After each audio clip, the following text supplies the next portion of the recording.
선생님, 저는 20년 동안 고등어를 먹었습니다. 매일 아침 빠짐없이 먹었어요. 건강해지려고 먹었습니다. 근데 그게 제 콩팥을 죽이고 있었다고요? 3년 전에 70세 박철호 할아버지가 아들한테 부축을 받으면서 제 진료실에 오셨을 때 저한테 하신 첫 마디가 이거였습니다. 얼굴이 잿빛이었어요. 눈 주위가 퉁퉁 부어 있었고 다리는 코끼리 다리처럼 부어 올라서 신발을 못 신고 슬리퍼를 끌고 오셨습니다. 정강이를 손가락으로 꾹 눌러봤더니 살이 들어간 채로 안 올라왔습니다. 5분이 지나도 쑥 패인 그대로였어요. 검사 결과를 보고 저는 등골이 서늘해졌습니다. 콩팥 기능이 정상의 20% 미만, 급성 신부전이었습니다. 박철호 할아버지는 평생 병원 한 번 안 가보신 분이에요. 근육을 지키겠다고 매일 아침 고등어를 챙겨 드셨고 건강검진 수치도 늘 정상이었습니다. 그런데 고등어 자체가 문제가 아니었습니다. 고등어와 함께 드셨던 5가지 음식의 조합이 잠자고 있던 콩팥에 치명타를 날린 겁니다. 그 5가지가 뭔지 오늘 전부 말씀드릴게요. 그리고 반대로 콩팥을 살리는 3가지 황금 원칙도 알려드리겠습니다. 박철호 할아버지 이야기가 어떻게 끝났는지도요. 근데 그건 나중에 말씀드리겠습니다. 저는 김정호입니다. 58세예요. 30년째 내과 전문의로 일하고 있습니다. 오늘 여러분께 알려드리는 이 내용은 교과서에 나오는 얘기가 아닙니다. 제가 30년 진료실에서 직접 보고 겪은 것들이에요. 60세가 넘으신 분들, 고등어 드시는 방법을 바꾸셔야 합니다. 오늘 이 영상 끝까지 보시면 돈 한 푼 안 들이고 집에 있는 재료만으로 콩팥을 지키는 법을 전부 아시게 됩니다. 자, 본격적으로 들어가기 전에 여러분이 반드시 알아야 할 사실이 있습니다. 있기 전에 하나만 먼저 말씀드릴게요. 나중에 해결책 파트에서 양파를 어떻게 써야 하는지 알려드립니다. 근데 대부분 넣는 타이밍을 완전히 잘못 알고 계세요. 처음부터 넣고 푹 끓이시는 분이 많은데 그러면 좋은 성분이 전부 파괴됩니다. 정확한 타이밍이 있어요. 기억해 두세요. 고등어는 건강의 상징이라고 우리 모두 믿어왔습니다. 등 푸른 생선이 좋다. 오메가3가 풍부하다. 단백질의 보물창고다. 맞습니다. 다 맞는 말이에요. 근데 여기서 한 가지 여러분이 모르시는 게 있습니다. 60대 이후 우리 몸은 이전과 전혀 다릅니다. 전혀 다른 몸이에요. 콩팥이라는 장기를 정수기로 생각해 보세요. 새 정수기 필터는 아무리 탁한 물을 부어도 깨끗하게 걸러냅니다. 근데 20년, 30년 된 필터는요, 보통 40세가 넘어가면 콩팥 기능은 매년 1%씩 줄어들기 시작합니다. 별다른 병이 없어도요, 그냥 세월이 지나는 것만으로 줄어듭니다. 계산을 해보세요. 40세부터 매년 1%씩 줄면 60세에는 이미 20%가 날아간 겁니다. 70세에는 30%, 전성기의 60에서 70% 수준으로 떨어져 있다는 뜻이에요. 젊었을 때는 콩팥이 300%의 여유를 가지고 일합니다. 좀 무리해도 버텨요. 근데 70%밖에 안 남았으면 그 여유가 사라진 겁니다. 여기에 고등어가 들어옵니다. 고등어는 단백질이 아주 풍부합니다. 단백질이 우리 몸에서 쓰이고 나면 질소 화합물이라는 노폐물이 남습니다. 이걸 요독이라고 불러요. 젊고 건강한 콩팥은 이 요독을 소변으로 금방 씻어냅니다. 근데 노화된 콩팥에게는 이게 감당하기 힘든 쓰레기 더미가 됩니다. 비유를 해드릴게요. 30년 된 낡은 수도관을 생각해 보세요. 안쪽이 녹슬고 좁아져 있습니다. 거기에 강력한 수압으로 물을 밀어 넣으면 어떻게 됩니까? 수도관이 터집니다. 노화된 콩팥에 무거운 단백질이 한꺼번에 들어오는 게 바로 이것과 같습니다. 제 진료실에서 가장 많이 듣는 말이 뭔지 아세요? 선생님, 저는 건강해지려고 고등어를 먹은 건데 왜 콩팥 수치가 나빠진 겁니까? 억울하시죠? 우리 세대가 다 그렇습니다. 젊었을 때 고생하느라 본인 건강은 뒷전이었고 은퇴하고 나서야 건강을 챙기기 시작하셨는데 좋다는 걸 열심히 드셨더니 오히려 나빠졌다는 거예요. 그건 여러분 잘못이 아닙니다. 고등어가 나쁜 것도 아닙니다. 문제는 조합이에요. 고등어와 함께 무엇을 드시느냐가 콩팥의 생사를 가릅니다. 자, 이제 그 5가지 위험한 조합을 하나씩 짚어드리겠습니다. 여기서부터 집중하셔야 합니다. 첫 번째, 자반고등어. 이거 먹으시는 분 정말 많습니다. 시장 가면 제일 흔하고 밥도둑이라고 불리잖아요. 짭짤하고 고소하고 입맛 없을 때 물에 밥 말아서 자반고등어 한 점 턱 올리면 그게 최고의 한 끼잖아요. 근데 그 순간 콩팥은 피눈물을 흘리고 있습니다. 자반고등어가 뭡니까? 엄청난 양의 소금에 절인 고등어예요. 오래 보관하려고 소금을 잔뜩 뿌린 겁니다. 우리 조상들은 냉장고가 없으니까 이 방법을 쓰셨어요. 그때는 어쩔 수 없었습니다. 근데 지금은 냉장고가 있잖아요. 냉동 고등어를 사면 됩니다. 그런데도 습관적으로 자반고등어를 찾으시는 거예요.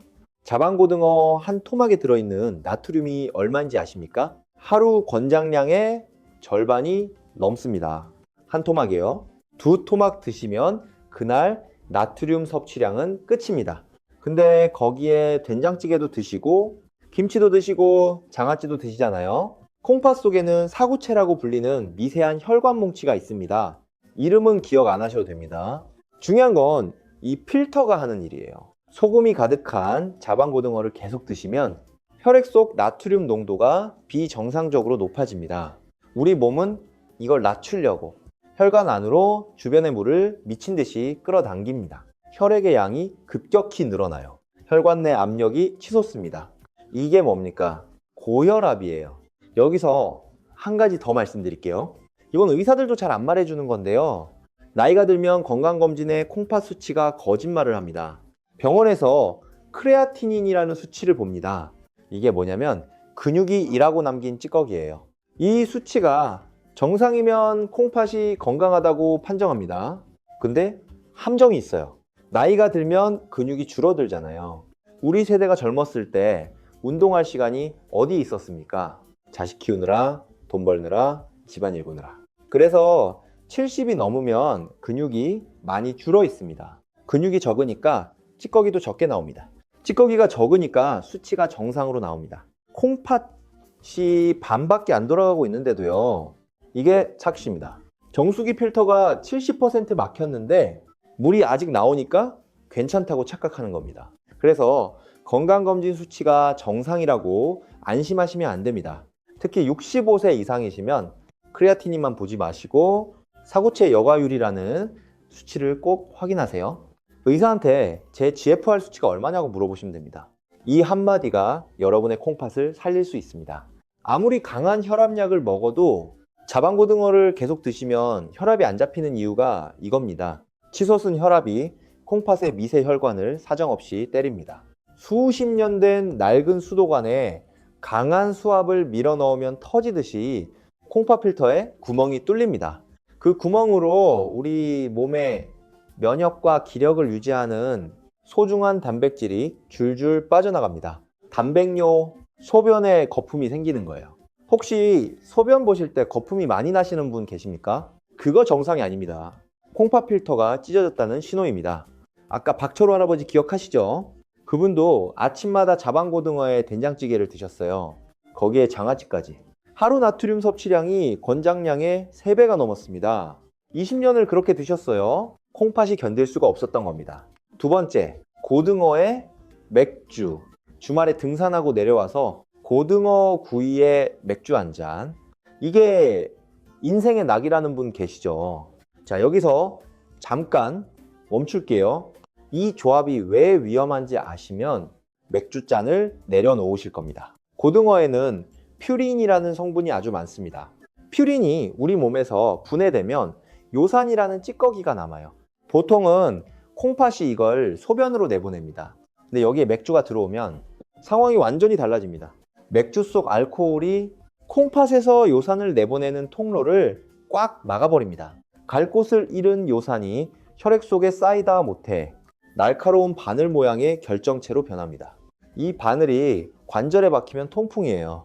발가락이 칼로 베이는 듯한 그 통증. 근데 더 무서운 거는 이 바늘이 콩팥에 쌓일 때입니다. 돌처럼 굳어져서 신장 결석이 됩니다. 잠깐 한 분 더 소개해 드릴게요. 정민수 할아버지, 68세. 전직 공무원이셨어요. 40년 동안 성실하게 일하시고 은퇴하신 분입니다. 자식들한테 짐이 되지 않으려고. 운동도 열심히 하시고 아주 모범적으로 사셨어요. 딱 하나, 주말마다 친구들과 등산 뒤에 고등어구이에 맥주 몇 잔? 이게 유일한 낙이셨습니다. 어느 날 밤 발가락이 칼로 베이는 듯한 통증에 비명을 지르며 깨어나셨어요. 처음에는 통풍이라고 생각하고 진통제로 버티셨습니다. 근데 통증이 허리 뒤쪽으로 올라왔어요. 소변에 피가 섞여 나오기 시작했습니다. 급히 병원에 가서 검사해보니 콩팥 속에 3cm가 넘는 돌덩이가 자리 잡고 있었습니다. 산호상 결석이라고 해요. 사슴뿔 모양으로 콩팥 안에 뿌리를 내린 겁니다. 이미 한쪽 콩팥 기능을 완전히 마비시킨 상태였어요. 정민수 할아버지가 제 진료실에 앉으셔서 이렇게 말씀하셨습니다. 선생님, 저는 그저 친구들과 즐겁게 식사한 것뿐인데 왜 이런 벌을 받아야 합니까? 우리 세대가 전쟁 후에 태어나서 산업화 시대를 온몸으로 겪었잖아요. 먹을 것 없던 시절부터 시작해서 자식 교육시키느라 본인 건강은 뒷전이었고 은퇴하고 나서 유일한 낙마저 빼앗기신 거예요. 그 마음이 얼마나 억울하시겠습니까? 정민수 할아버지 이야기도 나중에 마저 해드릴게요. 결국 어떻게 되셨는지. 세 번째, 고등어와 시금치를 같이 드시는 것. 이건 믿기 힘드실 겁니다. 고등어도 좋은 음식이고 시금치도 좋은 음식이잖아요. 비타민, 철분, 칼슘 둘 다 슈퍼푸드라고 불립니다. 근데 이 둘이 만나면 콩팥에 시한폭탄을 설치하는 겁니다. 시금치에는 수산이라는 성분이 채소 중에서 압도적으로 많습니다. 옥살산이라고도 해요. 이 수산이 고등어의 칼슘과 만나면 물에 녹지 않는 딱딱한 돌을 만듭니다. 수산칼슘 결석이에요. 여기서 비유를 하나 해드릴게요. 시멘트 가루를 생각해 보세요. 마른 상태에서는 그냥 가루예요. 근데 물을 섞으면 딱딱하게 굳어버립니다. 절대 안 풀립니다. 시금치의 수산과 고등어의 칼슘이 만나는 게 바로 시멘트에 물을 섞는 것과 같습니다. 콩팥 안에서 돌이 만들어지는 거예요. 특히 우리 어르신들은 나이가 들면 갈증을 잘 못 느끼세요. 물을 적게 마시니까 소변이 농축되어 있습니다. 이런 상태에서 시금치와 고등어가 만나면 결석이 더 쉽게 만들어집니다. 제 환자분 중에 65세 김 여사님이라는 분이 계셨어요. 골다공증 걱정 때문에 칼슘이 풍부한 음식을 찾아 드시는 분이었습니다. TV에서 시금치와 등 푸른 생선이 좋다는 이야기를 들으시고 매주 서너 번씩 고등어 시금치 된장국을 끓여 드셨어요. 국물까지 남김없이 드시는 것이 건강의 비결이라고 믿으셨습니다. 어느 날 새벽에 옆구리를 칼로 후비는 듯한 통증에 구급차를 타고 응급실로 실려 오셨어요. 검사해보니 콩팥과 요간에 수많은 돌조각이 꽉 차 있었습니다. 여사님이 저한테 물으셨어요. 선생님, 저는 몸에 나쁜 음식은 입에도 안 대고 채소와 생선만 먹었는데 왜 제 몸에 돌이 생긴 겁니까? 건강을 위한 열정은 존경스럽지만 올바른 지식이 없는 열정은 때로 독이 됩니다. 고등어 드시는 끼니에는 시금치 반찬을 빼십시오. 따로 먹으면 둘 다 최고의 보약입니다. 같이 먹으면 최악의 궁합이에요. 네 번째, 가공식품과 함께 드시는 것. 고등어 구우면서 옆에 소시지나 햄을 같이 굽는 분 계시죠? 아니면 식사 후에 시원한 콜라 한 잔. 이건 눈에 안 보이는 위협입니다. 가공식품 안에는 인산염이라는 성분이 들어있어요. 자연식품의 이는 우리 몸에 필요한 만큼만 흡수됩니다. 근데 가공식품의 인산염은 거의 100% 우리 혈액으로 들어갑니다. 피 속에 인이 너무 많아지면 우리 몸이 균형을 맞추려고 뼈에서 칼슘을 강제로 빼냅니다. 뼈에서 나온 칼슘이 다시 뼈로 가면 좋겠는데 이 칼슘이 콩팥 혈관 벽에 달라붙어요. 석회가루처럼 굳어버립니다. 집에 오래된 주전자 있으시죠? 바닥을 들여다 보신 적 있으세요? 하얗게 들러붙은 딱딱한 물때 아무리 닦아도 안 지워지는 그거요. 그게 여러분의 콩팥 혈관에서 일어나는 일입니다. 혈관이 석회화되면 피를 걸러주는 기능을 잃습니다. 돌이킬 수 없어요. 특히 우리 어르신들은 젊은 사람에 비해 인을 배출하는 능력이 절반 이하로 떨어져 있습니다. 자식들이 맛있으라고 사다 준 소시지나 햄이 부모님 콩팥을 굳게 만드는 무기가 될 수 있다는 거예요. 다섯 번째, 고등어를 까맣게 태워서 드시는 것. 이건 조리법 문제입니다. 음식 조합은 아닌데 이게 가장 흔한 실수예요. 노릇노릇하다 못해 거뭇거뭇하게 탄 껍질, 바삭한 그 식감을 좋아하시는 분 많으시죠? 고등어의 오메가3 지방산은 열에 아주 취약합니다. 센 불에서 오래 굽거나 태우면 이 좋은 기름이 산패되어서 과산화지질이라는 독성 물질로 변합니다. 이 독소가 콩팥 안에 미세한 필터 세포를 하나하나 공격합니다. 이건 한 번에 무너지는 게 아니에요. 가랑비에 옷 젖듯이 10년, 20년에 걸쳐 콩팥을 서서히 죽여가는 만성염증입니다. 아까 박철호 할아버지 기억하시죠? 20년 동안 매일 고등어를 태워서 드셨어요. 겉은 바삭하고 속은 촉촉한 그 식감이 최고라고 믿으셨습니다. 근데 그 20년 동안 독소가 콩팥을 갉아먹고 있었던 겁니다. 자, 5가지 다 말씀드렸습니다. 자반 고등어의 나트륨, 맥주와의 요산 폭탄, 시금치와의 결석 생성, 가공식품의 혈관 석회화, 태운 껍질의 만성 독소. 잠깐 여기서 스스로 점검해 보십시오. 이 5가지 중에 몇 가지나 해당되십니까? 하나, 2개, 5개 전부 해당되시는 분도 계실 겁니다. 혹시 지금 이 영상 보시면서 나도 해당되는데 하고 생각하신 분 계시면 댓글에 해당되는 번호만 적어주세요. 1번이면 1, 3번이면 3. 아무것도 안 적으셔도 괜찮습니다. 그냥 하트 하나만 남겨주셔도 됩니다. 여러분의 댓글 하나하나가 저한테는 여러분의 상태를 파악하는 중요한 단서가 됩니다. 그리고 같은 고민을 가진 다른 분들에게 큰 위로가 되기도 해요. 나만 이런 게 아니구나 하는 그 느낌. 우리 함께하면 덜 외롭잖아요. 걱정하지 마십시오. 해당된다고 끝난 게 아닙니다. 오늘 알았으면 오늘부터 바꾸면 됩니다. 이제 반대로 콩팥을 살리는 방법을 알려드릴 차례입니다. 돈 안 들고 집에 있는 재료만으로 가능합니다. 우리 한식의 지혜가 답을 가지고 있어요. 좋습니다. 다음으로 넘어가죠. 머릿속에 잡생각은 다 치우시고요. 5가지도 쓰레기통에 버렸습니다. 이제 진짜 어떻게 지키는지 알아봅시다. 고등어를 콩팥의 보약으로 바꾸는 3가지 황금 원칙. 펜 들어보세요. 적으시면서 들으시면 더 좋습니다. 첫 번째 원칙. 무를 고등어의 수호천사로 삼으십시오. 무, 시장에서 한 개에 1,000원이면 사는 그 무예요.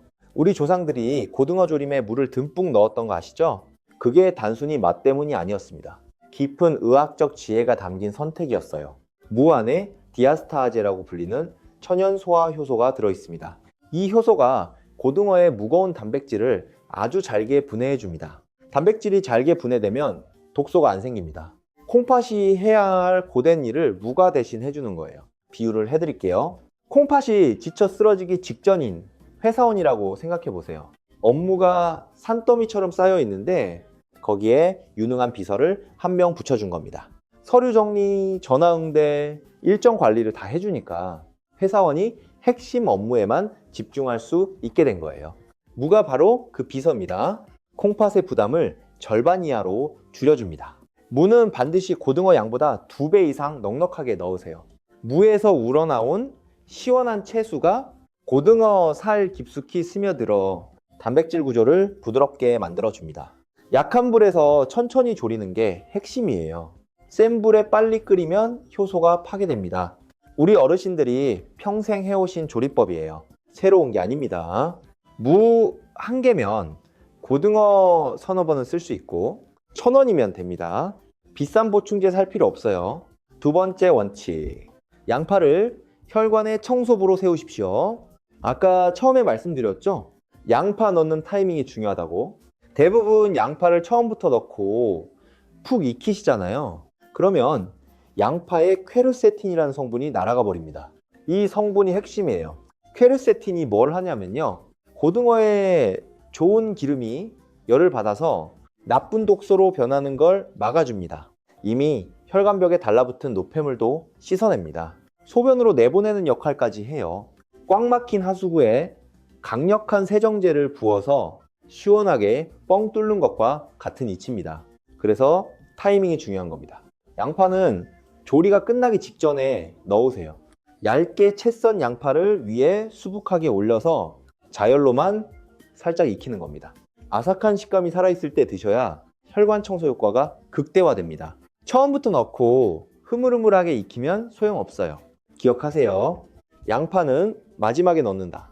세 번째 원칙, 레몬즙으로 마지막 독소를 씻어내십시오. 레몬의 구연산이라는 성분이 풍부하게 들어있습니다. 이 구연산이 콩팥 안에서 칼슘이 뭉쳐서 돌이 되는 과정을 원천적으로 차단합니다. 아까 시금치랑 고등어가 만나면 결석이 생긴다고 했잖아요. 레몬의 구연산이 그 결석을 막아주는 가장 강력한 방패입니다. 이미 몸속에 생겨버린 미세한 결석도 서서히 녹여서 배출시키는 능력까지 있어요. 서울대학교 병원 연구에서도 확인된 사실입니다.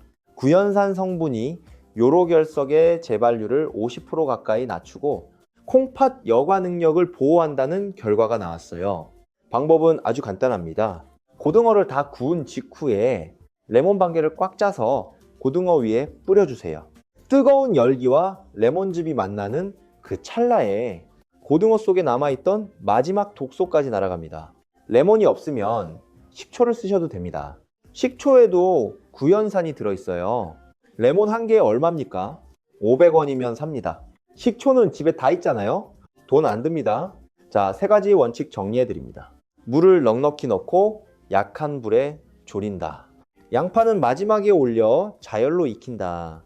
레몬즙을 구운 직후에 뿌린다. 전부 시장에서 몇천 원이면 사는 재료들입니다. 비싼 건강식품 필요 없어요. 우리가 평소 먹던 한식 재료로 충분합니다. 서양식으로 고등어를 아예 끊으라는 게 아닙니다. 평생 먹어온 고등어를 갑자기 안 먹으라고 하면 그게 더 스트레스예요. 안 먹는 게 답이 아닙니다. 어떻게 먹느냐가 답이에요. 자주 물어보시는 질문 3가지만 빠르게 정리해 드릴게요. 첫 번째 질문, 고등어를 아예 안 먹는 게 낫지 않습니까? 아닙니다. 고등어의 오메가3 지방산은 혈관 건강의 최고의 보약이에요. 문제는 고등어가 아니라 잘못된 조합과 조리법입니다. 제가 알려드린 3가지 원칙만 지키시면 고등어는 그 어떤 건강식품보다 훌륭합니다. 두 번째 질문, 이미 콩팥이 안 좋아서 병원에 다니는데 고등어를 먹어도 되나요? 드실 수 있습니다. 다만 양을 절반으로 줄이시고 물을 3배 넣으세요. 그리고 반드시 레몬즙을 뿌리시는 것 잊지 마십시오. 무엇보다 평소 드시는 혈압약이나 당뇨약을 빠짐없이 드시는 것이 기본 중에 기본입니다. 세 번째 질문, 자반고등어를 정 먹고 싶으면 어떻게 하나요? 물에 30분 정도 담가서 소금기를 빼고 드시면 나트륨이 절반 이하로 줄어듭니다. 근데 솔직히 말씀드리면 냉동 고등어를 사시는 게 훨씬 낫습니다. 맛도 요즘 냉동 기술이 좋아서 거의 차이가 없어요. 가격도 비슷하고요. 구체적인 일주일 식단도 알려드릴게요. 월요일, 고등어 무조림, 물을 듬뿍 넣고 약한 불에 30분, 마지막에 양파채 올려서 자열로 익히기, 레몬즙 뿌리기. 수요일, 고등어 구이, 중간 불에서 노릇하게만, 절대 태우지 마세요. 다 구우면 레몬 반개 짜서 뿌리기, 반찬은 시금치 빼고 다른 나물로. 금요일, 고등어 된장찌개, 무와 두부를 넣고 끓이되, 양파는 불 끄기 직전에 넣기. 일주일에 3번이면 충분합니다. 나머지 날은 콩팥이 쉬게 해주세요. 매일 드시면 콩팥이 쉴 틈이 없습니다. 조금만 신경 쓰면 됩니다. 조금씩 하지만 할 수 있어요. 제 환자분들 수백 명이 이 방법으로 효과를 보셨습니다. 여러분도 시작하시면 이런 과정을 겪으실 겁니다. 첫째 날, 고등어 위에 레몬즙 뿌리는 게 어색합니다. 이게 맛있을까 싶습니다. 그냥 하세요. 셋째 날, 물을 2배 넣으니까 국물이 시원합니다. 아, 이게 되는구나 하는 느낌이 옵니다. 일곱째 날, 몸이 가벼워지기 시작합니다. 아침에 얼굴 붓기가 줄어든 걸 느끼실 거예요. 한 달째. 사람들이 물어봅니다. 요즘 뭐 하세요? 얼굴이 달라졌어요. 진짜입니다. 30년 동안 봐왔습니다. 매번 감동이에요. 자, 이제 처음에 말씀드린 이야기로 돌아가 볼게요. 박철호 할아버지 70세. 3년 전에 아들한테 부축받으면서 제 진료실에 오셨던 분. 콩팥 기능 20% 미만. 급성 신부전. 그 이야기가 어떻게 끝났는지 약속드렸잖아요. 솔직히 말씀드리겠습니다. 저도 걱정이 됐어요. 이 수치면 투석까지 갈 수 있는 상황이었거든요. 박철호 할아버지한테 말씀드렸습니다. 할아버지, 고등어를 끊으실 필요 없습니다. 드시는 방법만 바꾸시면 됩니다. 지금부터 제가 말씀드리는 대로만 하십시오. 할아버지가 고개를 떨구시면서 말씀하셨어요. 선생님, 저는 자식들한테 짐이 되기 싫어요. 아들이 오늘 저를 부축하고 왔잖아요. 이 아이가 어렸을 때 제가 등에 업고 다녔는데 이제는 이 아이가 저를 부축하고 다니면 안 되잖아요. 투석을 하게 되면 일주일에 3번 병원에 가야 한다면서요. 그러면 아들이 매번 데려다 줘야 하잖아요. 차라리 제가 거기서 말을 끊으셨습니다. 저는 자주 오지 않습니다. 30년 의사 생활 동안 감정을 억누르는 법을 배웠어요. 직업의 일부니까요. 근데 그때는 참을 수가 없었습니다. 저도 울었어요. 자식한테 짐이 되느니 차라리. 그 말을 끝까지 못 하시는 그 모습이 가슴에 칼이 꽂히는 것 같았습니다. 우리 세대 어르신들 다 마찬가지잖아요. 평생 자식 위에 살았는데 늙어서 자식한테 패 끼치기 싫은 그 마음을 모르는 사람이 어디 있겠습니까? 제가 할아버지 손을 잡았습니다. 할아버지, 포기하시면 안 됩니다. 할아버지 콩팥은 아직 살아 있습니다. 20%가 남아있다는 건 희망이 있다는 뜻이에요. 그날부터 제가 알려드린 3가지 원칙을 실천하셨습니다. 고등어를 무와 함께 조리고 양파를 마지막에 올리시고 레몬즙을 항상 뿌리셨어요. 자반 고등어는 냉동 고등어로 바꾸셨습니다. 처음에는 레몬 맛이 어색하다고 하셨어요. 우리 세대가 레몬에 익숙하지 않잖아요. 이해합니다. 근데 일주일만 하시면 오히려 그 맛에 익숙해진다고 나중에 말씀하시더라고요. 한 달이 지났습니다. 얼굴 붓기가 빠지기 시작했어요. 신발이 다시 들어갔습니다. 2달째 혼자서 산책을 다시 시작하셨어요. 아들한테 더 이상 부축받지 않으셔도 됐습니다. 3달째 검사를 다시 해봤습니다. 여러분, 제가 30년 의사생활을 하면서 검사 결과를 보고 소리를 지른 적이 딱 2번 있습니다. 한 번은 슬퍼서, 한 번은 기뻐서. 박철호 할아버지 결과를 봤을 때가 기뻐서 소리를 지른 그 한 번이었습니다. 콩팥 수치가 회복되고 있었어요. 완치가 아닙니다. 기적이 아니에요. 조금씩 하지만 확실하게 좋아진 겁니다. 투석을 안 해도 되는 수준으로 돌아왔어요. 할아버지한테 결과를 보여드리니까 한참 동안 아무 말씀을 못 하셨습니다. 그러다가 이렇게 말씀하셨어요. 선생님, 이번 주말에 아들이랑 등산 가기로 했어요. 아들이 제 손을 잡고 올라가겠다는데 이번에는 제가 아들 손을 잡고 올라가려고요. 자식한테 짐이 되기 싫다고 울던 분이 이제는 아들과 함께 산을 오르시는 겁니다. 부축받던 사람이 함께 걷는 사람이 되셨어요. 한 달 뒤에 사진이 왔습니다. 산 정상에서 찍은 사진이에요. 할아버지와 아들이 나란히 서서 웃고 계셨습니다. 문자에 이렇게 적혀 있었어요. 선생님, 제 발로 올라왔습니다. 감사합니다. 그리고 지난달에 또 연락이 왔습니다. 이번에는 영상통화였어요. 화면에 할아버지와 손녀가 같이 나왔습니다. 공원에서 같이 산책하고 계셨어요. 손녀가 할아버지 손을 꼭 잡고 있었습니다. 손녀가 카메라를 보면서 이렇게 말했어요. 할아버지가 요즘 되게 젊어졌어요. 할아버지랑 같이 놀 수 있어서 좋아요. 박철호 할아버지가 카메라 뒤에서 웃고 계셨습니다. 처음 진료실에 오셨을 때 그 제빛 얼굴이 이제는 환하게 웃는 얼굴이 되어 있었어요. 손주가 할아버지 젊어졌다고 할 때 그 기쁨은 말로 표현할 수가 없습니다. 이게 바로 우리가 건강해져야 하는 이유입니다. 사람들이 울어요. 이런 이야기를 들으면 진심입니다. 아까 정민수 할아버지도 말씀드려야죠. 고등어에 맥주를 드시다가 결석이 생기셨던 분.